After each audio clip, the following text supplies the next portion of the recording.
नमस्कार, मी प्रतीक्षा काकडे स्वागत करते तुमचे कृषी जागरणच्या बुलेटिनमध्ये। तर पाहूया बातम्यांचा वेगवान आढावा। त्याआधी नजर टाकूया आजच्या टॉप हेडलाईन्सवर।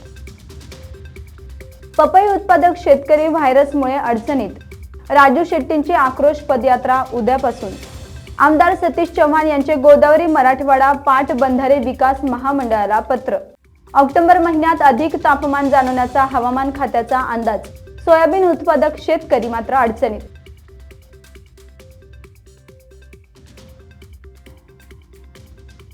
पाहूया या संदर्भात सविस्तर बातम्या। नंदुरबार जिल्ह्यातील जवळपास 2000 हेक्टर क्षेत्रावरील पपईच्या बागा मोझॅक व्हायरसमुळे उद्ध्वस्त होण्याच्या मार्गावर आहेत। पपईवर आलेल्या विषाणूजन्य रोगामुळे पपईच्या झाडावरील पानाची गळती लवकरच होते, शेंड्याकडील पानं आकसतात, त्यामुळे फळं उघडी पडून उन्हामुळे खराब होतात। अशी फळं व्यापारी ही खरेदी करत नाही आणि जिल्ह्यात जवळपास 3000 हेक्टरपेक्षा अधिक पपईवर या मोझॅक व्हायरसचा मोठ्या प्रमाणात प्रादुर्भाव दिसून येतोय। शेतकऱ्यांकडून विविध उपाययोजना केल्या जात असल्या तरी देखील पपईवरील संकट दूर होताना मात्र दिसत नाहीये। त्यामुळे जिल्ह्यात दुष्काळ जाहीर करून सर्व शेतकऱ्यांना सरसकट मदत जाहीर करावी अशी मागणी शेतकऱ्यांनी केली जाते।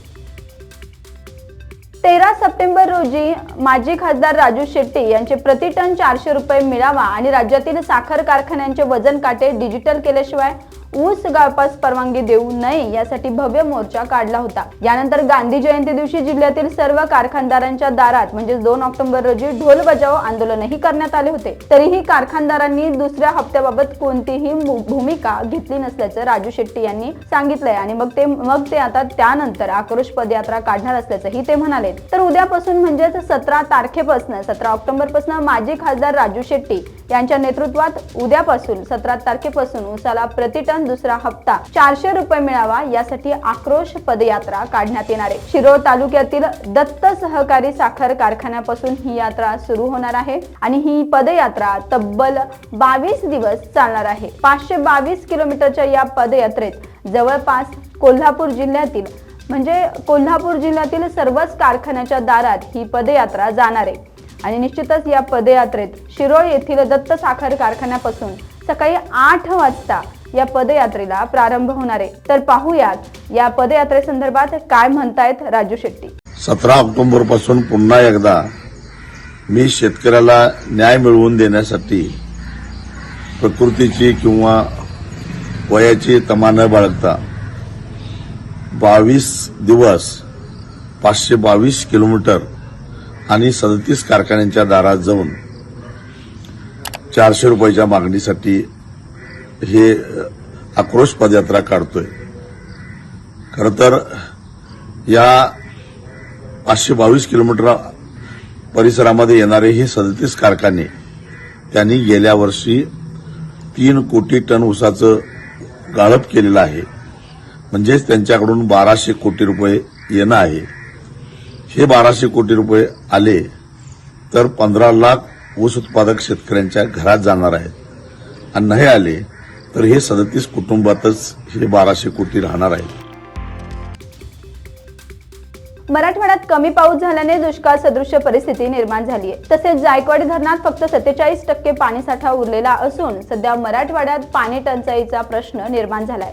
त्यामुळे अहमदनगर आणि नाशिक जिल्ह्यातील धरणात 95% साठा उपलब्ध असून या धरणांमधून पाणी सोडण्याची मागणी आमदार सतीश चव्हाण आणि प्रशांत बंब यांनी धरण प्रशासनाकडे पत्राद्वारे मागणी केली आहे। सध्या गोदावरी नदीपात्रात पाणी असल्यामुळे त्यामुळे आता पाणी सोडले तर पाण्याचा अपव्यय होणार नाही आणि तसेच जास्तीत जास्त पाणी जायकवाडीपर्यंत पोहोचेल असे आमदार प्रशांत बंब यांनी सांगितले। त्यासोबतच गोदावरी मराठवाडा पाटबंधारे विकास महामंडळाकडे आमदार सतीश चव्हाण आणि प्रशांत बंब यांनी पत्र पाठवून अहमदनगर आणि नाशिक जिल्ह्यातील धरणांमधून पाणी सोडण्याची मागणी केली आहे।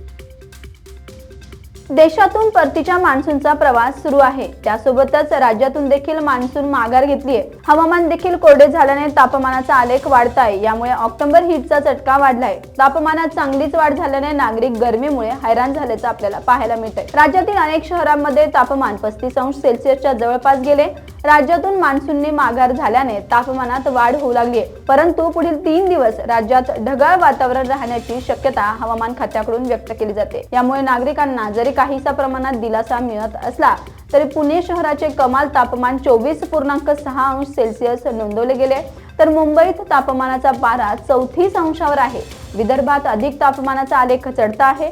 मुंबईत पुढील 2 दिवस 35 अंशांपर्यंत तापमानाचा पारा राहण्याची शक्यता आहे। यामुळे पुढे देखील म्हणजेच ऑक्टोबर महिन्यात देखील तापमानात वाढ होण्याचा अंदाज हवामान खात्याने व्यक्त केलाय। मुंबईच नाही तर देशातही म्हणजे अनेक ठिकाणी ऑक्टोबर महिन्यात सरासरीपेक्षा अधिक तापमान जाणवण्याचा अंदाज हवामान खात्याने व्यक्त केलाय।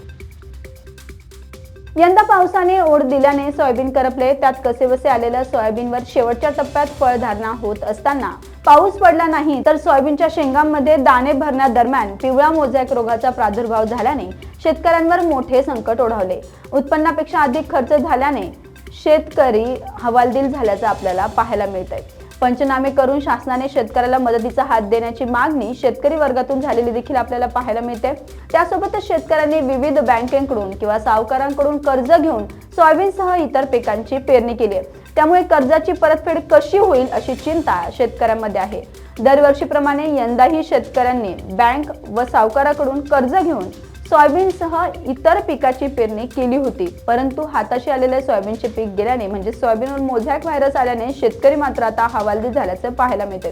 कर्जाची परतफेडऐवजी कर्जाचा डोंगर वाढणार असल्याचंही चित्र समोर आहे। तसेच या हंगामात ऐनवेळी पावसाचा मोठा खंड पडला होता, त्यामुळे सोयाबीनच्या उत्पादनात मोठ्या प्रमाणात घट होण्याची शक्यता व्यक्त केली जाते। पिकांच्या पेरणीसाठी काढलेल्या कर्जाची परतफेड कशी होईल असा प्रश्न उपस्थित होत आहे। तर बुलेटिनमध्ये वेळ झाली इथेच थांबण्याची। तसंच कृषी जागरणच्या वतीने डिसेंबर महिन्यात शेतकऱ्यांचा सन्मान सोहळा पार पडणार असून त्यासाठी नाव नोंदणी सुरू झाली आहे। तुम्ही या पुरस्कार सोहळ्यात सहभागी होण्यासाठी आजच डिस्क्रिप्शन मध्ये दिलेल्या लिंकवर जाऊन तुमची स्वतःची नाव नोंदणी करू शकता आणि या सोहळ्यात सहभागी होऊ शकता। तसंच कृषीच्या वेगवान बातम्या पाहण्यासाठी आणि नवनवीन व्हिडिओ पाहण्यासाठी कृषी जागरण YouTube चॅनलला सबस्क्राईब करायला मात्र विसरू नका आणि कृषीबाबतच्या नवनवीन अपडेट पाहण्यासाठी फेसबुक शेअर चॅट पेजला नक्कीच लाईक करा। नमस्कार।